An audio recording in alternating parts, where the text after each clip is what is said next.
It's still hustle and bustle in many parts of West Texas, even with oil at $45 a barrel.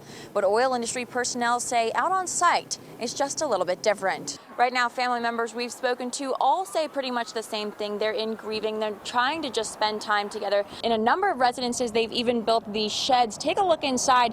It's where the water pump is and the filters are housed. So far, it's been a pretty crazy evening. It started off, it wasn't bad. It was just some dust, just some light wind. Then over the next couple of hours, the water came in, the wind came in, the lightning came down terribly. But the worst part of it all was the hail. When the hail came down, a number of people had to stop and actually turn around. Actually, behind me, this is where the scene happened. And if you take a look over off to the left, you see the bus was pulled off and is now at a service road. They've been working for about an hour to get it out there. But it has switched between a light sprinkle and heavy rain. It does it very quickly, so make sure to keep that in mind, especially when you're driving. Take a look at the water down here. It's about a little above my ankle, and this is just in the parking lot. Even with oil closing in the 40s, Cargyle says that the industry doesn't stop, it just slows down. Odessa police say this is where the drunk driver hopped the curb and slammed into this house. Now take a look, you can see a chipped piece of concrete where the family says the car drove over towards the house. Now once it actually made it over at the house, they have a metal guardrail going around here.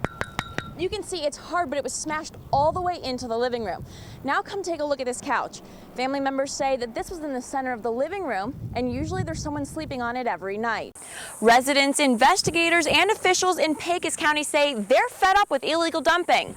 Whether it's corroded barrels, glass bottles, a pile of old leftover tires, or an oil spill, they say it's time to take action. With new apps popping up on your phone, and new websites constantly coming up on the computer, predators can now reach you more easily from the comfort of your own home. Take a look at this fire truck. It holds 1,000 gallons of water. That's 10,000 of these fire trucks completely gone.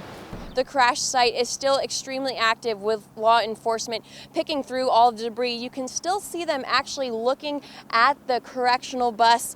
Law enforcement says that it was a Texas Department of Criminal Justice bus carrying 15 people that went off of the I-20 overpass near Penwell and hit the top of a moving train. The wreck killed 2 correctional officers as well as 8 inmates. Then 5 were transported to the Medical Center Hospital in Odessa. The Department of Public Safety says that the bus was traveling between El Paso and Abilene, with El Paso as the final destination. If you take a look up, you can actually see DPS trying to get video of the area, still trying to investigate and find out exactly what happened. The scene now has tons of law enforcement still picking through, trying to find remains and find out exactly how it happened. A number of different law agencies are working together. They tell us that it was because of slick roads that this happened. When the call came in at 7:30, they believe that the bus actually hit an ice patch and then flew off the side. They are still investigating, though. In Penwell, Sarah Strackhouse for 10's 5 Eyewitness News.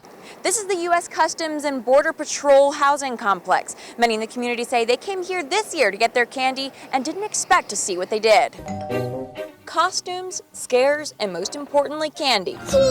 They're concepts that go with Halloween, but this year, Presidio residents have something else to associate with the holiday. I just think it's racist. I don't know. I don't have anything to say. It bothers me. Adeline says she was trick-or-treating with her daughter and saw this sign posted at the housing complex on her way out. It reads, "Only American families will receive candy." And Adeline says the person at the door was dressed as Uncle Sam. Some social media reports say the man responsible may have been dressed as Donald Trump. Joke or not, parents say the message didn't seem right at a Border Patrol housing facility in a town where it's common for Mexican children to cross the border to trick-or-treat. You know, a lot of kids do come over from the other side for free candy and stuff like that. It's just part of the way we grew up. I think if it was a joke, it would have been highlighted as a joke, but it really didn't seem like it. While the sign may be taken down now, it's already sparked anger amongst many in the community, and they say they want to see some sort of action taken. It makes you think how is he going to treat people that he gets in the border? Am I supposed to take a passport to get free candy? We asked U.S. Customs and Border Protection if there were going to be any repercussions for whoever posted the sign. They and the Big Bend sector released a statement saying they regret an employee chose to post the sign in question at his residence during Halloween. The sign does not reflect the opinion of this agency. We respect all people regardless of their culture, nationality, or country of origin. We apologize for any harm this incident may have created in our relationship with the community. No word yet on any action taken on the employee. In Presidio, Sarah Strackhouse, CBS 7 News. Rockets point guard Patrick Beverly had quite the busy Wednesday. That evening, the basketball players suited up for the Rockets game against the Brooklyn Nets. And an Odessa man is in critical condition after a motorcycle crash this morning. Odessa police say around 1 a.m., 40-year-old Casey Dickman was traveling east on I-20. Greg, thanks so much. Odessa police are investigating a double stabbing that happened at two different houses in West Odessa. Well, thanks so much. The wife of presidential candidate Ted Cruz, Heidi Cruz, visited UTPB today to speak about her husband. Two Midland moms have been arrested for injury to a child. Midland County Sheriff Gary Painter says that 21-year-old Erica Tarango. And today a ceremony was held in remembrance of 22-year-old Zach Landry, who died in a car crash earlier this month.